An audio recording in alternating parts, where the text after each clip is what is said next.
Good morning, সবাই কেমন আছো? দেখো আমার মানি প্ল্যান্ট গাছটা উপর থেকে নিচ পর্যন্ত একদম মাটির ছোঁয়া ছোঁয়া। আর বাইরে দেখো বৃষ্টি কেমন, প্রচুর বৃষ্টি, চারিদিকে জল জমে গেছে, একদম জলে ভরে গেছে। আর এই বৃষ্টিতে চলো তোমাদের সঙ্গে আমি শেয়ার করি আজকে খিচুড়ির রেসিপি। তো আমি ল্যাটকা খিচুড়ি করব আজকে, তো তোমাদের সঙ্গে আমি শেয়ার করব। চলো তোমাদেরকে দেখাই আমি কিভাবে খিচুড়ি করি, খুব নর্মালভাবে, খুব অল্প তেল মশলাতে।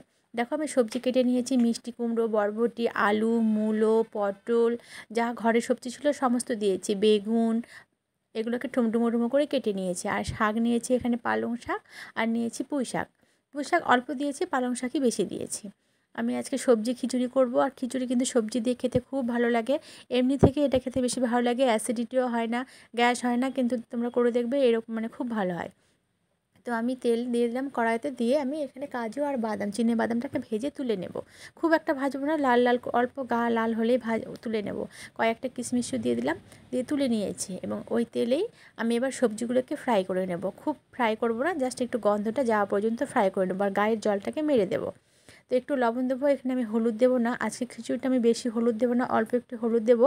একটু সবজি কালার রাখবো, কারণ সবজি খিচুড়ি তো একটু গ্রিন কালার হলে দেখতে ভালো লাগে, খুব একটা হলুদ ভালো লাগে না। তো এখানে আমি হাফ কোটা নিয়েছি গোবিন্দভোগ চাল, আর হাফ কোটা নিয়েছি আমি এখানে মুগের ডাল। তো এখানে আমি সোনা মুগটা ইউজ করছি। তো মুগটা আমি আলাদা করে একটু ভিজে রেখেছিলাম, যাতে চালের সঙ্গে চালটা তাড়াতাড়ি সেদ্ধ হয়ে যায়, আর ডালটা তখন একটু সেদ্ধ হয় না, কম সেদ্ধ হয়, সেই জন্য ভিজে রেখেছিলাম, সেদ্ধ হয়ে যাবে।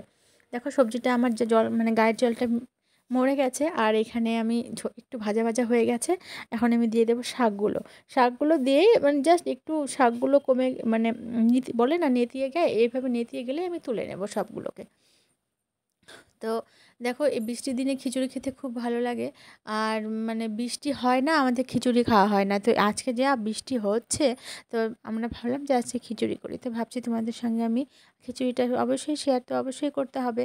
তো দেখো আমি এখন ফোড়ন দেবো, এখানে তেজপাতা, আর দেবো দুটো শুকনো লঙ্কা, বড় এলাচ, ছোটো এলাচ, আর দেবো 2-3টে লবঙ্গ। আর ফোড়নে কিছু লাগবে না, আর দিতে হবে জিরে।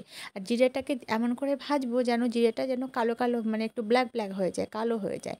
তাহলে কি হয়, খিচুড়ির উপরে ভাসে দেখতে খুব ভালো লাগে, জিরের সেন্টটাও খুব ভালো বেরোয়। আর কয়েকটা আমি কাঁচা লঙ্কাও এখানে দিয়ে দিলাম, তোমরা যে যেমন ঝাল খাবে অবশ্যই তেমনই দেবে। আর এখানে আমি এবার মুগ ডাল আর চালটাকে দিয়ে ভেজে নেব। যখন চালটা গা ছেড়ে যাবে কড়াইয়ের, তখন তার মধ্যে আমি সবজিগুলো অ্যাড করে দেবো, বা জল দিয়ে দেবো, দিয়ে আমি সবজি দেবো ইচ্ছে তোমাদের, কারণ সবজিটা আমার আগে ভাজা হয়ে গেছে, এখন আর না ভাজলেও হবে। তো আমি দেখো এবার এটাকে ভেজে নেবো, আর অল্প এখানে হলুদ দেবো। তো হলুদ আর একটু লবণ দিয়ে দেবো। আর হলুদ একটু পরে আমি জলের মধ্যে দেবো কালারের জন্য। তো দেখো, তো আমি এখন আর আগেই বলেছি যেহেতু সবজি খিচুড়ি, হলুদের পরিমাণটা আমি কম দেবো, সেজন্য অল্প অল্প করে দেবো। তো আমার এদিকে আমি জল গরম বসিয়ে দিয়েছি, জলটা আমার গরম হোক। আর এদিকে আমি দেখো আমি একটু করে নাড়া দেবো, আর এদিকে আমি কাজ করে নিচ্ছি অন্য কাজগুলো, বাদামগুলো ভেজে রেখেছি। তো দেখো এরকম একদম কম কম তেল, দেখলে তো অল্প অল্প তেল দিলাম, আর নামানোর আগে একটু ঘি দেবো। আর দিয়ে দিলাম আমি অনেকটা পরিমাণে আদা বাটা, প্রায় 2 চামচের মতো। আর দেখো হয়ে গেছে আমার চালটা, গা ছেড়ে দিয়েছে। এবারে আমি গরম জল দিয়ে দেবো, জলটার পরিমাণটা বেশি দেবো, যেহেতু ল্যাটকা খিচুড়ি হবে, জল কিন্তু পুরো সোক করে নেয়। আর এবার আমি যে ভেজে রাখা সমস্ত যতগুলো জিনিস ভিজিয়ে রেখেছিলাম সব দিয়ে দেবো। দেওয়ার পরে আমি এটাকে ঢাকা দেবো ফোটার জন্য। আর লবণ দিয়ে দেবো, আর এখন একটু হলুদ দেবো। জলের মধ্যে হলুদ দিলে কি হয় বলো তো, মানে জল বলো ঝোল বলো, ঝোলের মধ্যে দেখবে যদি তুমি ঝোলের মধ্যে দাও একটু হলুদ, কালারটা বেশ সুন্দর আসে। তো আর হলুদের গন্ধ তো অবশ্যই থাকে না, কারণ এটা তো ফোটেনি না।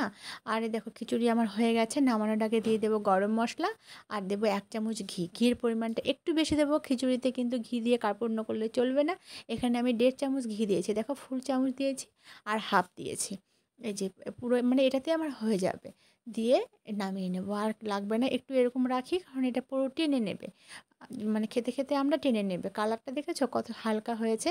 দেখো আমি বেড়ে দিয়েছি বেগুন ভাজা, পাঁপড়, ডিম, আর আচার।